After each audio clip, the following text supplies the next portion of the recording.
आपको बताते चलें, टोबा टैक्सिंग से गुलाम शबीर चौहान की रिपोर्ट के मुताबिक थाना सदर गोजरा जिला टोबा टैक्सिंग मामूली तनाज़ा पर बीवी और साला कत्ल।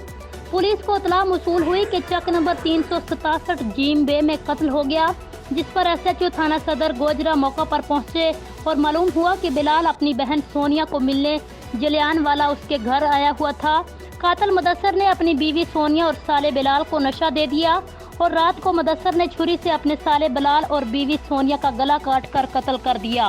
वकुआ की इतला पर मौका पर DSP गोजरा और SHO थाना सदर गोजरा मां नफरी मसरूफ़ कार्रवाई है।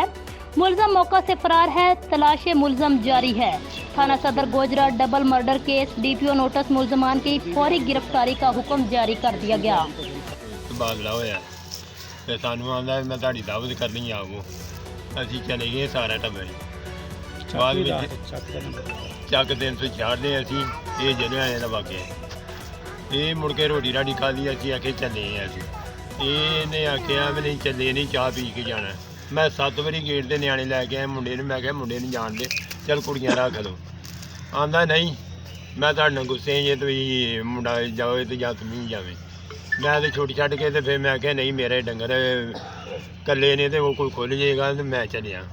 मैं आ गया घर, मैं रात लम्मा पिया रहा। इन्हें मुड़ के चाह खबरों के लिए देखते रहिए। चाह बनाई ते सारे टब्बर नूं चाह पियाई, ਉਹਦੇ ਵਿੱਚ नशा दिता, कोई चीज़ लिया नहीं गा ते सारे बाहर पे ने ते इथों चुक के अंदर खड़ के ते एक अंदर च बच्ची नूं धौण लाई ते एक पासे दूजे अंदर च मुंडे नूं चुक के खड़िया ते उत्थे दो कमरे ना कल्ले दा काम नहीं गा। कल्ला इन्ना चूहा है माशाअल्लाह। बच्चे ते मेरे दा वजन 2 मण में 2 मण वजन बंदा नहीं चुक सकता जो ढिला हो जाए। इतना ही मजीद खबरों के लिए देखते रहिए।